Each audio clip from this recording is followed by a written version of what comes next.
بسم الله الرحمن الرحيم. تحياتي إلى كل إخواتي جماهير الأبيض الملكي. يا رب تكونوا بخير، والأيام الجاية تجلب لنا كل خير وسعادة علينا وعلى نادينا إن شاء الله. النهاردة كالعادة جايب لكم كل الأخبار المتعلقة بنادي الزمالك والمتعلقة بالكرة المصرية اللي هي بتمس أو تخص نادي الزمالك. آه عايز أقول لكم الوضع مشتعل تماما. قبل ما نخش على الوضع وكل الأخبار، عايزين نبارك لفريق كرة الطايرة السيدات. مبروك عليكم الحصول على كأس مصر على حساب النادي الأهلي. وعايز أقول لكم سيدات نادي الزمالك للكرة الطائرة لقنوا أو تقدروا تقولوا ادوا درس لسيدات النادي الأهلي. اتفرجت على الماتش يا جماعة؟ اللي ما اتفرجش على الماتش فاتوا كتير. بصراحة ادوهم درس بجد في فنون الكرة الطايرة. كلكم نجوم، كلنا فخورين بيكم. ان شاء الله تكملوا ورايحين افريقيا باذن الله، وان شاء الله الزمالك هيشارك، وان شاء الله تجيبوا لنا كمان بطولة افريقيا زيكم زي فريق الرجال بالظبط ان شاء الله. وعايز اقول لكم بخصوص النادي الاهلي اللي بيتشدق بالمبادئ وان هو فريق قوي ولا يقهر، وان هم يعني عندهم جراءة وما بيخافوش. الاهلي بيعلن انسحابه رسميا من المشاركة في بطولة أفريقيا للرجال وللسيدات في الكرة الطائرة، خوفا من مواجهة الزمالك في بطولة أفريقيا.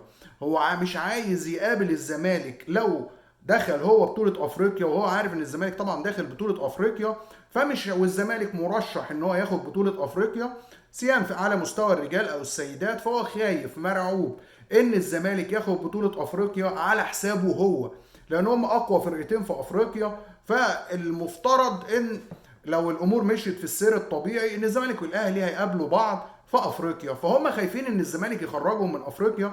فعشان كده كابتن الخطيب استخبى كالعاده وقلق عشان ما يبقاش خروجه من افريقيا على ايد نادي الزمالك، ويبقى تتويج نادي الزمالك في بطوله افريقيا في الكره الطايره اللي هم دايما كانوا فخورين بيها. دلوقتي بقت الغلبة للزمالك رجال وسيدات، فاستخبوا كالعادة وانسحبوا.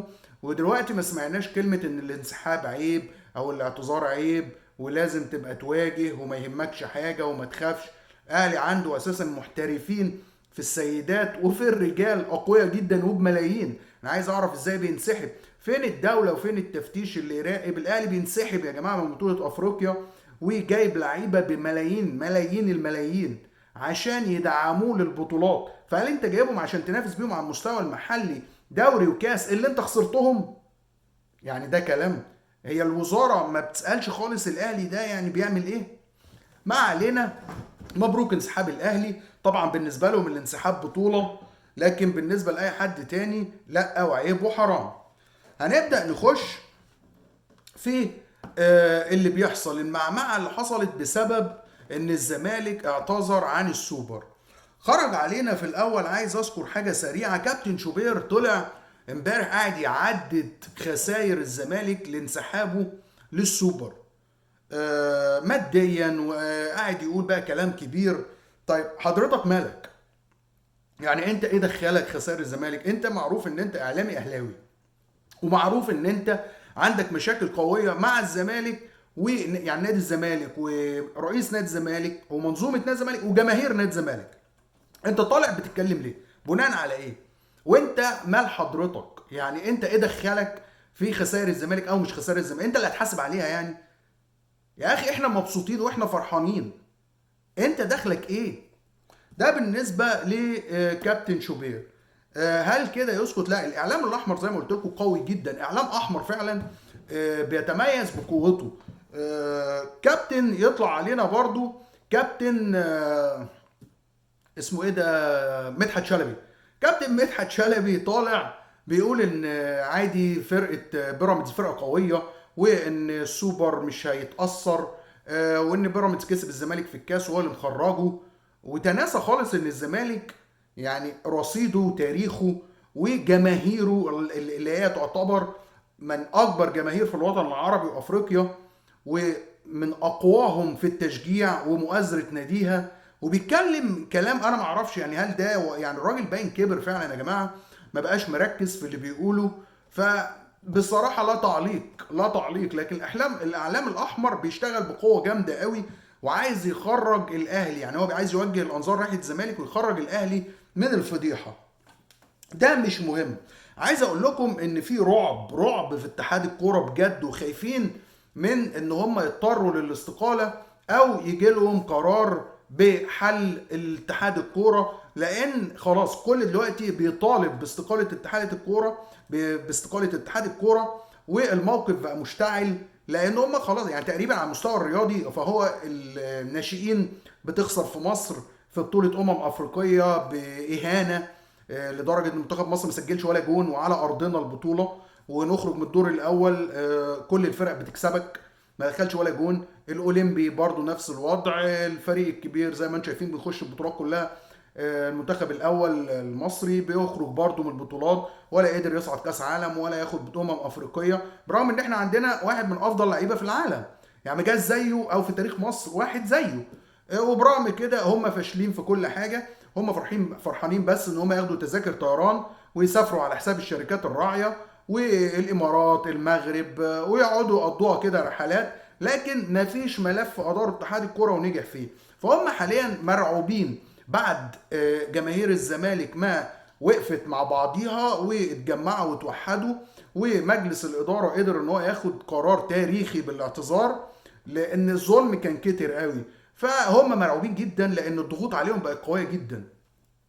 ده بالنسبه لاتحاد الكوره. وعايز اقول لكم ان الخسائر الماديه لاتحاد الكوره وللجنه المنظمه في الامارات قويه جدا جدا جدا، وصلت ان انا عايز اقول لكم ان الجانب الاماراتي حاليا بياخد قرار في احتماليه ان الماتش السوبر بعد كده مش هتلاقي في الامارات.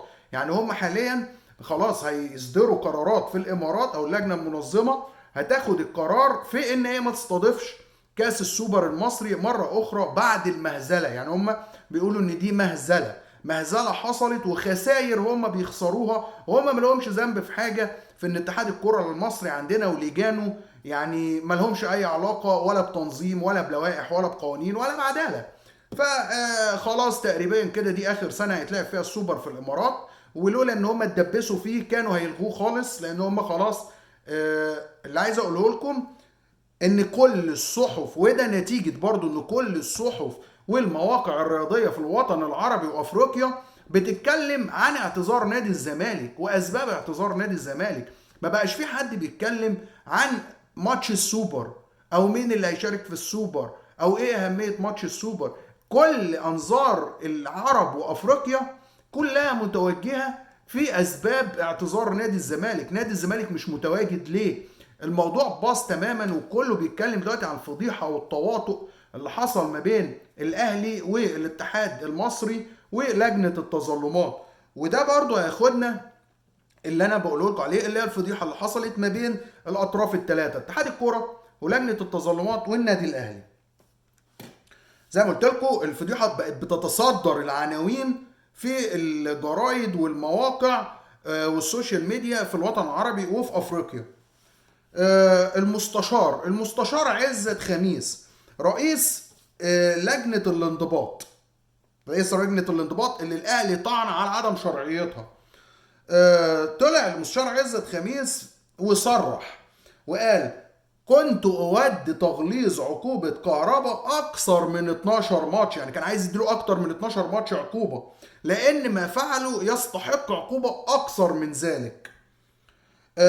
ولكن دي لجنه قضائيه، يعني بيقول ان ولكن اللجنه قررت ان 12 ماتش عقوبه كافيه، لان الاعضاء اللي معاه كان رايهم ان كفايه 12 ماتش، لكن هو شخصيا على المستوى الشخصي بيقول ان هو كان عايز يدي كهربا اكتر من 12 ماتش، وان هو يستحق عقوبه اكتر من كده. عايز اقول لكم تصريحات المستشار عزت خميس طالعه بالذات بعد ما بيان الوزاره صدر. بيان الوزاره اللي صدر يا جماعه بيان غريب، بيان غريب بجد. بيان الوزاره يعني هو بيفضح نفسه وبيفضح الاهلي وبيفضح اتحاد الكوره وبيفضح لجنه التظلمات. لما تطلع الوزاره وتدلي بيان، واللي قايل البيان رئيس الشؤون القانونيه في وزاره الشباب والرياضه، بيقول ايه؟ عشان اختصر لكم الحوار ما نقعدش نرغي في حاجات كتير، بيقول ان قانونية لجنة الانضباط دي لجنة قانونية 100%. اللجنة اللي طاعن عليها النادي الأهلي. وزارة الشباب والرياضة بتطلع بيان مخصوص، واللي بيقولوا على لسان رئيس الشؤون القانونية في وزارة الشباب والرياضة بيقول إن لجنة الانضباط وضعها قانوني. وإن كمان يعني دي بقى هنا المفاجأة، إن اتحاد الكورة قبل ما يعين اللجنة دي خد موافقة الفيفا. الفيفا وافقت على تعيين لجنة الانضباط. انتوا متخيلين؟ يعني الوزارة موافقة، ولو قلنا الوزارة ملهاش علاقة عشان هي جهة حكومية، لا ده الموافقة جاية من الفيفا. واللي بيطلع بيقول كده مين؟ وزارة الشباب والرياضة. في حين برغم الهجوم الرهيب على اتحاد الكورة وكل الكلام ده، اتحاد الكورة ما طلعش وقال ان هو خد موافقة على تعيين لجنة الانضباط من الفيفا. وغير ان هو القرار التعيين خد موافقة من الفيفا، لا ده في حاجة كمان تانية. بناء على تصريحات الوزارة عن اللائحة اللي ماشي بيها المفروض اتحاد الكورة وعامة بيدار بيها الرياضة المصرية، وخاصة الكورة دي لوائح كورة حاليا. فبيقول ان من حق اتحاد الكورة انه يعين قانونا لجنة الانضباط بعد بقى اللجنة بقى مكانها شاغر او فارغ بعد استقالة اعضاء اللجنة السابقين، وما بقاش فيه لجنة انضباط.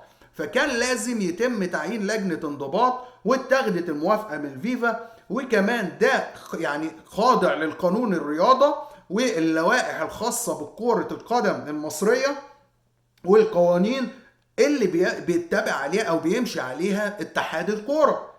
فمعنى كده ان اتحاد الكورة كان من حقه انه يعين لجنة الانضباط الى شهر 7 الجاي لأقرب جمعية عمومية، وبعد كده ياخد عليها الموافقة أو التصويت.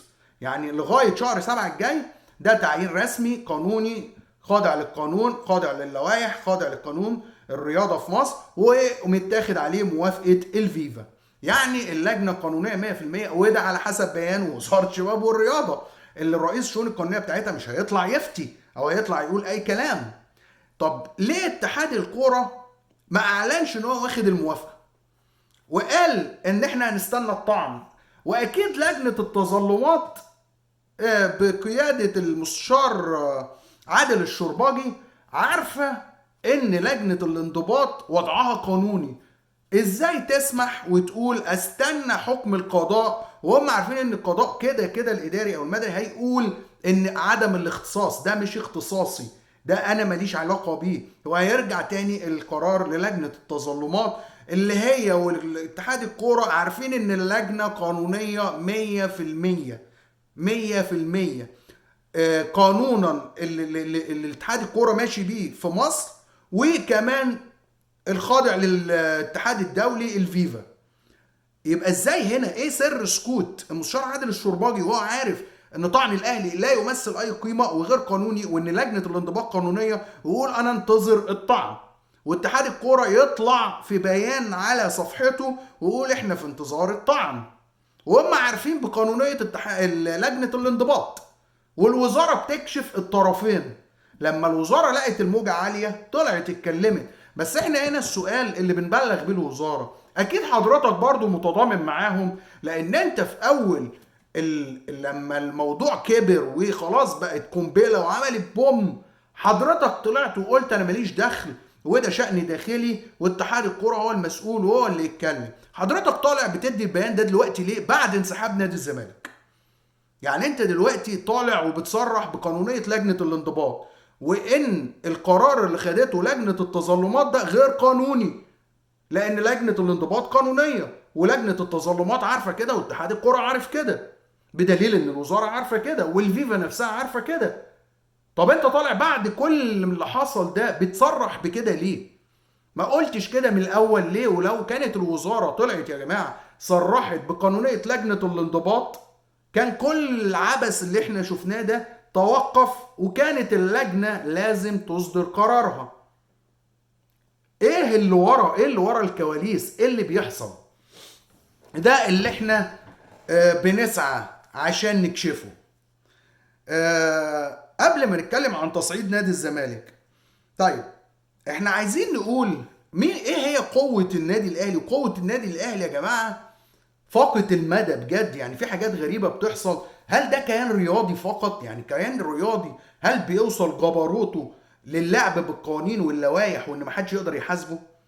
في اخبار جاية انا مش عارف يعني، حتى معرفش مين هو. بيقال ان في رجل اعمال كبير جدا من سينا، رجل اعمال سيناوي، هو من مصدر من مصادر قوة النادي الاهلي، برضه بيدعمهم بكمية كبيرة من الاموال وبالنفوذ والعلاقات.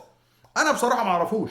يعني انا عايز اعرف مين هو الرجل السيناوي. لو حضراتكم عارفين مين هو الرجل السيناوي اللي بيدعم النادي الاهلي بقوته ونفوذه وعلاقاته وماله، رجل اعمال كبير سيناوي.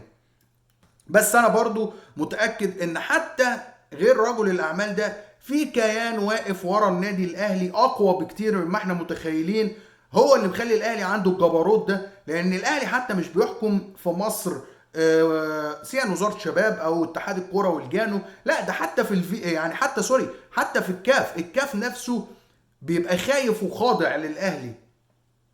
مين الكيان اللي ورا النادي الاهلي ومين رجل الاعمال السيناوي؟ هنعرف ان شاء الله. طيب هنخش نقول بصوا الجبروت. محمد فضل على اون تايم سبورت طلع وقال كالتالي، قال اللي بيحصل ده ظلم، ومن حق نادي الزمالك انه فعلا كان يعتذر، وان نادي الزمالك شاعر هو وجماهيره وادارته بظلم شديد من اتحاد الكوره والجانب. ازاي يتم تأخير اصدار عقوبة كهرباء لمدة 4 اشهر، وان الاتحاد ولجانه بيمطلوا كل الفترة دي عشان العقوبة ما تصدرش، وفي الاخر بيطلع برضه بيقول ايه؟ ان مش من حق لجنة التظلمات ان هي تعلق العقوبة.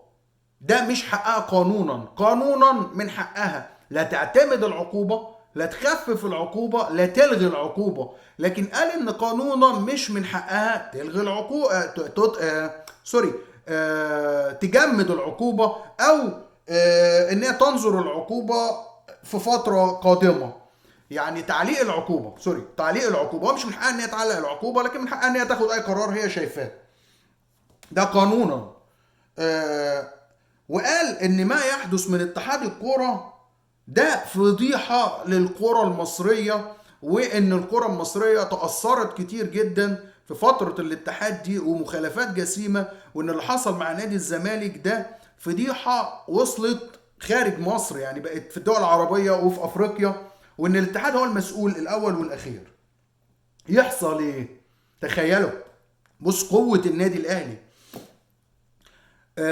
لقاء وتصريحات محمد فاضل على اون تايم سبورت تتشال فيديوهاتها كاملة من على تويتر، من على انستجرام، من على الفيسبوك، من اليوتيوب، من على الموقع القناة نفسها اون تايم سبورت.